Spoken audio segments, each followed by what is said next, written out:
Call the Accomack County, November 18th, school board meeting to order. Can't hear you. Is there anyone to speak? Test 1, 2. Is there anyone to speak electronically? Our school board attorney, but Is there a motion to approve the agenda? Madam Chair, I move that we approve the agenda for this evening. Second. I'd like discussion before we move, please. I'd like to add down here maybe the action items, the place the disciplinary committee meets. The disciplinary committee had an idea that would be more comfortable for everybody involved. Can we look on that? I think we don't need to vote to add something to the agenda. Is everybody, so we would add to the agenda, just a brief discussion about the meeting place of the discipline committee. Is everybody okay with that? So there's a motion and a second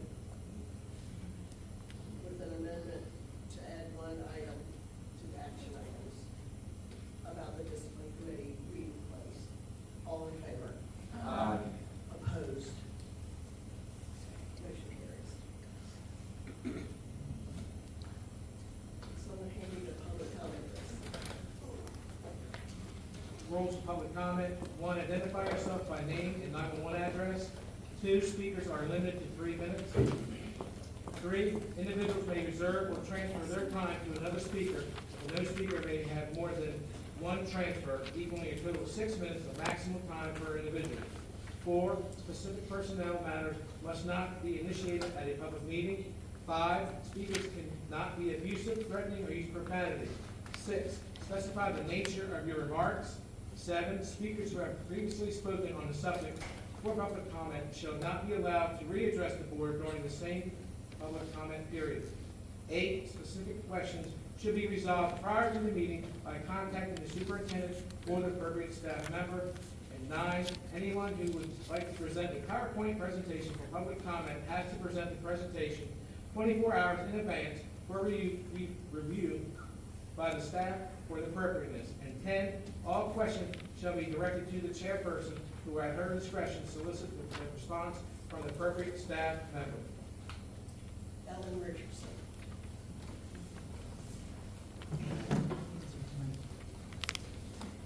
Madam Chair, members of the school board.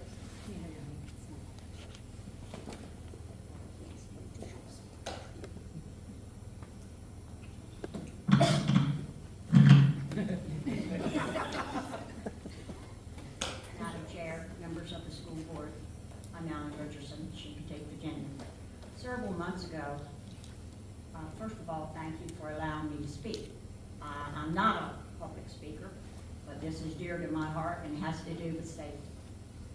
Several months ago, I approached you all and made you aware that there's a problem with parking on Howie Wheeler Smith Drive. Something must be done. Someone is going to be hurt or killed. And one thing is, our kids use that walkway coming from the elementary school to the high school. What if a car gets ran from the back because a person gets scared that somebody's coming in the opposite direction to him, and they go and they hit another car and hit children that are walking? It's a lot to think about. I have not heard anything. Nothing has been discussed about what you can do, but it is illegal in the state of Virginia to impede traffic on a public roadway.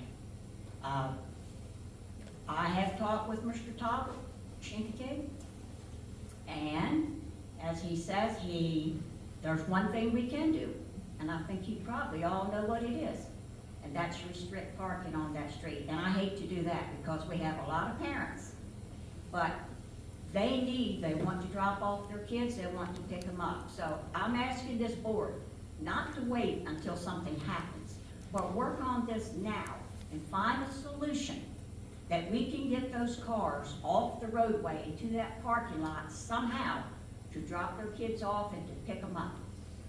Accomack School, I don't know if you all saw it on Facebook, but they have come up with a plan in their parking lot.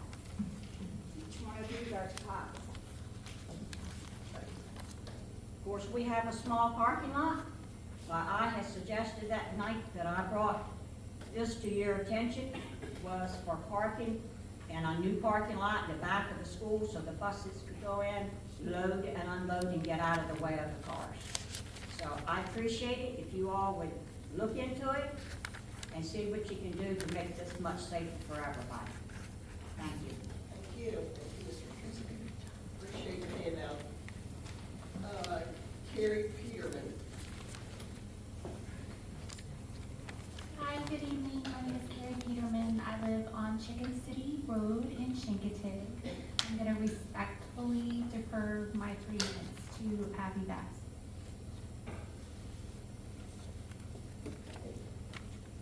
Abigail Brass. Hello.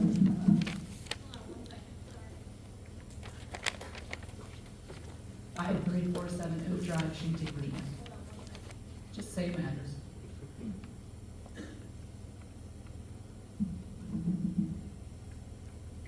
Good evening, members of the school board, superintendent, fellow parents, teachers, and community members. As I said, my name is Abigail Brass, and I'm here tonight as both a concerned mother, community member, and active member of our school's PTSA. I want you to know that I care deeply about the well-being and the success of my daughter and her fellow student body, as well as our teachers, faculty, and staff of Chincoteague Combined Schools. I'm here today to respectfully urge the board to not move the start of school to before Labor Day. Moving the start of school to before Labor Day would disrupt expected family time and traditions. Labor Day weekend has been known as the last opportunity of the summer, the last opportunity for families to spend time together, to visit relatives, to go back to school shopping, or to even enjoy the beauties of our local beaches. I believe that this time is especially important for the communities of the Eastern Shore, especially after enduring a busy summer catering to tourism. Families use the week prior to Labor Day to recharge and to regroup. The week before Labor Day attracts a multitude of visitors to not only Chincoteague, but to the Eastern Shore as a whole. Changing our school's calendar could have serious consequences for our community. It can hurt our local tourism and small businesses like restaurants, hotels, water parks, golf courses. These are the very businesses that provide summer employment opportunities to our local teen students of Accomack County. An earlier start can negatively affect the students' well-being. Research and local experience shows that students, families, and teachers benefit from a full restorative summer. Teachers also use late summer planning and for preparing lessons, and cutting into that time runs the risk of lowering quality instruction and increase in burnout. What about our younger children and our students who need more transition time? Losing time of their summer can create added anxiety, making it harder to start the school year successfully. This shift would disproportionately impact working families and seasonal employees. Many parents in our community work in industries with summer schedules or rely on seasonal income to survive, and moving the start date before Labor Day forces difficult choices about childcare, time off, and lost wages. That burden will fall heaviest on those that are most vulnerable, the families that are already experiencing difficulty from disparities such as single-parent homes or low-income families. Also, throughout my research, I have found there is no factual academic benefit to moving the start date earlier. I'm asking, what is your goal here? Is it to improve student outcomes? Then let's invest in proven strategies such as targeted tutoring, summer learning programs for students who need extra support.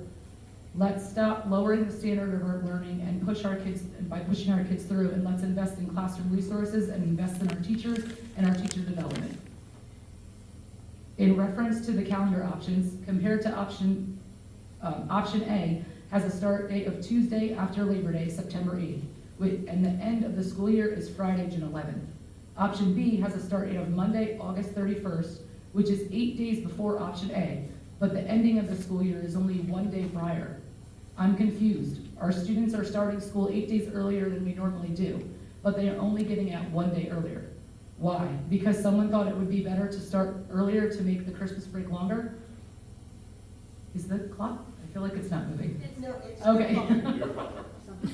Okay. Option A's Christmas break is 12 days, and option B's Christmas break is 16 days.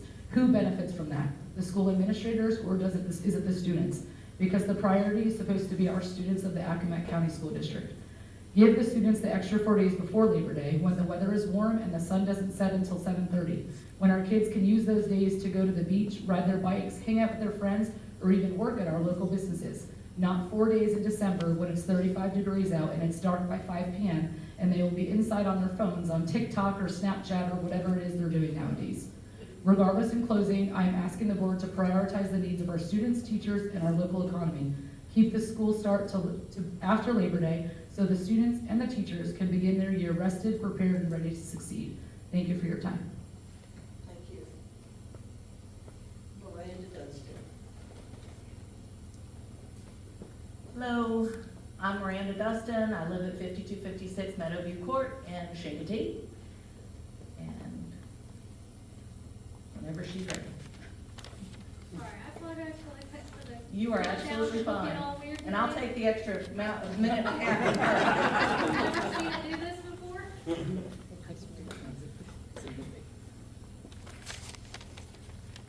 You ready? All right. I'm here tonight to address the situation with our security monitors in the school or offices. I found this out last week, and I actually spoke to several of the school board members, and I also had a very nice conversation with Dr. Miller. But I just want to reiterate some of my concerns, and I want to make sure that all of you guys know it as well.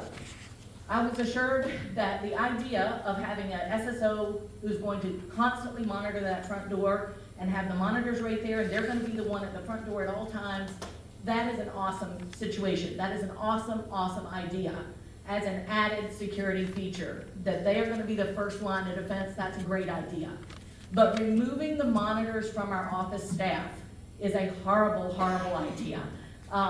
Just for instance, last week we had the perfect storm happen. We had a bomb scare at the high school. The SSO was the only one. We had neither principal there. We didn't have our SRO there. We only had one SSO. The office staff couldn't help with any of the situation because they couldn't see what was going on in the school.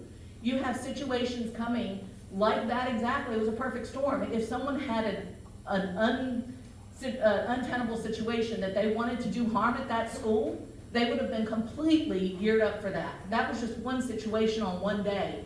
And it just happened to happen when we had one SSO officer. When that SSO officer has to go to the bathroom, or a parent comes and needs their child from the lunchroom, the SSO officer gets up from her spot, goes to the lunchroom, goes to the office. There's no one watching those monitors. The monitors in the office allow the office staff to not only do their job, but be proficient at it. They were already doing this. It didn't cost anything to have them there. It already had people who were privy to information, so those people are already secure, and you guys know and trust them for their privacy and their ability to maintain confidentiality. But whenever you are looking for the nurse, and the nurse isn't in the clinic, and they don't have a walkie-talkie, the office staff is now having to get up, go out, try and find somebody that has a monitor, the SSO office, and find out where is the nurse in the hall. Whereas in the old days, they could look up and say, oh, Dawn's right down there, she's coming down the hall, we'll grab her. That's just a few of the situations, and I know I'm running out of time, but truly, the whole premise here, everybody says, well, it's not their job. It is every staff member's job at that school to keep those children safe and allow them to learn. Everybody has been told, if you see something, say something. Well, you've blinded our staff. They can't say anything because they can't see anything. These people are finding every time they're having people come to buzz in, they can't even see them. If the SSO isn't there, then the buzzers are going unanswered because our staff can't see them. So I ask you to please reconsider. Thank you very much.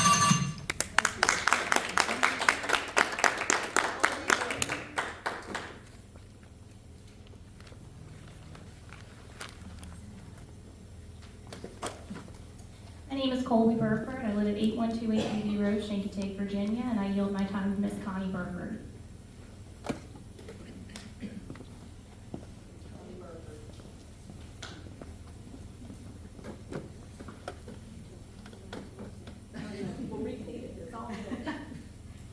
Connie Burford, 8128 DB Road, and I really didn't even need my 6 minutes because Miranda had miraculously just wonderful. I would like to reiterate everything that Miranda has said. Only at the elementary level, we have one school security officer. It just so happens that not only was our principal at a mandatory meeting, because you know we don't have an assistant principal, that money was used for something else, but our guidance counselor was out that day too, so it was only our secretary that day. And after the kids were out of the building, the school security officer went with the kids over to the community center, so did our school resource officer, and there was no one left at the building but our secretary. And I thought to myself later on that night, I said, what an opportunity that would have been for someone that meant to do harm to have broken into that building and done something. And who would have been responsible? I mean, the person who took the access to the cameras away from the secretary, she was blind. She had no way to access that. She couldn't access it from the principal, security officer, or the school resource officer, neither one. If she was hurt, who would have been responsible? I mean, did anybody think about that before that was pulled? Was it talked about in the safety committee meeting? Did anyone bring it up to the safety committee before it was done? I don't think some of these decisions are being thought about before it's done. It's just trigger happy and we do it. And that's not how Accomack County Public Schools is supposed to work. We were just reminded so recently by the chair, one of your main concerns is safety for the students, safety. And that is something that you have to do. You have to keep these kids safe. But no one was safe. It was a cluster. Everybody was out here trying to make sure that everything is done. And when I emailed the superintendent about it, she said that it was not the secretary's job. Well, it is also not the instructional assistant's job to go and replace the nurse when she has to be in meetings. It is not a fifth grade teacher's job to go replace the principal when we have no one to replace the principal. You know, there's a lot of things. It's not our school security officer's job to ride the special ed bus in the afternoon to replace the special ed aide that's not been replaced yet. We have a lot of people doing jobs that's not their job to do, but they do it because they're told to do it. So when we're sitting here and having someone say, it's not their job, that's not an excuse. Everybody does things that's not their job for the benefit of Accomack County Public Schools all the time. They don't get praised for it, but they do it. And we all know they do. So how are we gonna fix the problem? Are we gonna sit here and just listen to people talk to us and not do anything about it? Are we gonna go to whoever made that decision and say, why was this decision made? Why didn't you check with the safety committee? Because I understand safety committee's not met since June. Are we just gonna let it bounce off and nobody do anything? Because I see a lot of people being written up around here, but not the right one. Thank you. Hannah O'Toole.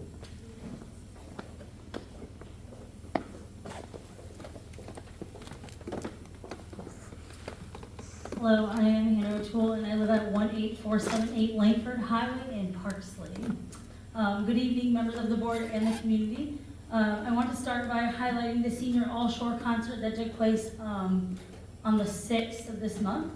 The students from our schools, under the guidance of Mr. Ford, Mr. Smith, Mr. Allen, and Mr. Wicker, performed absolutely wonderfully. It's one of the best All Shore concerts I've been at. We were also fortunate to have guest conductor Mr. Matthews, who's a teacher at AHS and a past band director, who pushed the students to perform 8 songs when 6 is the typical norm. The modern band also did a fantastic job from Chincoteague, and my own child came home inspired, asking how he could take classes taught by these teachers and educators. He wanted to see if he could like dual enroll in both schools. He just loves it, and he is now performing with the Nandua band, even though he goes to AHS, so that he can get more playing time because our students aren't getting enough of it. So looking at the participation numbers for that program, Northampton had 23 students, Nandua had 9, and Arcadia had 4.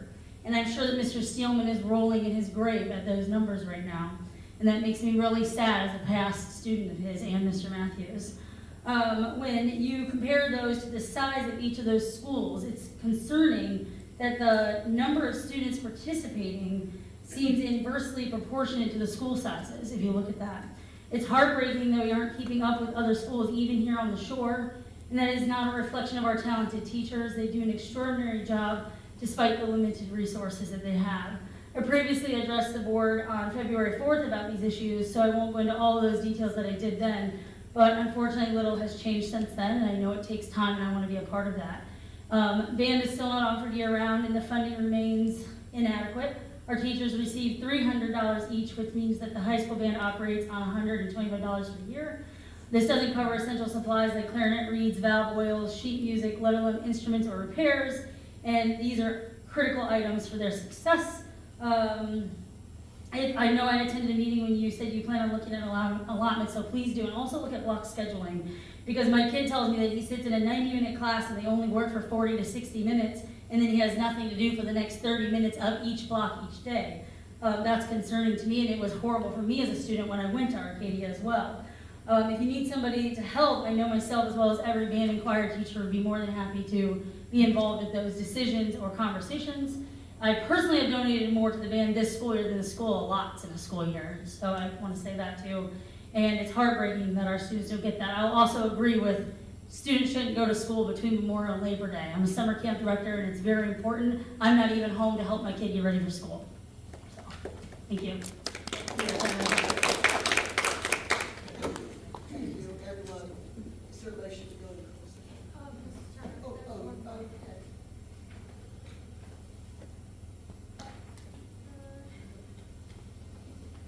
This was sent on behalf of Megan Cartwright at 24020 East Point Road in Accomack.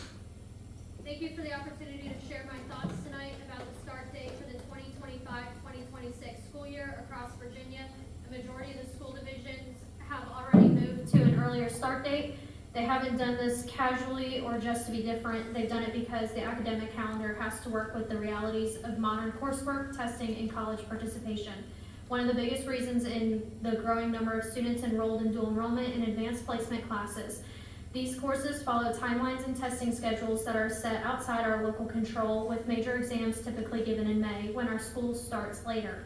When our school year starts later, our students simply have fewer instructional days to learn, practice, and review before those high-stake exams. The same is true of SOL testing. The SOL window also falls in May, and an earlier start date gives teachers more time to cover the required content at a reasonable pace. When the calendar is compressed, students feel rushed, teachers feel pressured, and there is less time for true mastery and remediation. On the other end of the school year, remaining in school well past the main testing window often means that instructional time isn't being used as effectively. After AP exams and SOLs are over, classes can struggle to maintain meaningful momentum. By shifting the calendar earlier, we can better align the most intensive instructional time with the periods when assessments actually occur. An earlier start date also helps us avoid having first semester coursework dragged deep into the winter. As we all know, that's when we are most likely to lose days to snow and ice. When first semester finishes before winter break, students can take their exams, rest over the holidays, and return in January ready to begin a fresh semester instead of trying to relearn material they studied weeks before. I do want to acknowledge the concern of those who run seasonal businesses. Many of them rely heavily on high school students for staffing, especially in our community. Their contribution to our local economy is important and their needs are real. However, school calendars should first and foremost serve the educational needs of our students. As a community, I believe we should be making decisions based on what best supports student learning, academic success, and long-term opportunity. An earlier start date does exactly that. Thank you for your time and careful consideration. Is there a motion to go into closed session? Madam Chair, the board should convene in closed session pursuant to the following sections of the Code of Virginia. 2.2-3711, subsection A1, for discussion and consideration of personnel matters, including approval of personnel, professional appointments, classified appointments, status changes, professional and classified resignations, volunteer coaches, and substitute appointments for actions. Also, 2.2-3711, subsection A1, consultation with the school board attorney regarding specific legal matters requiring the provision of legal advice by such counsel as to policy interpretation. Second. Motion is second to go into closed session, all in favor? Aye. Opposed?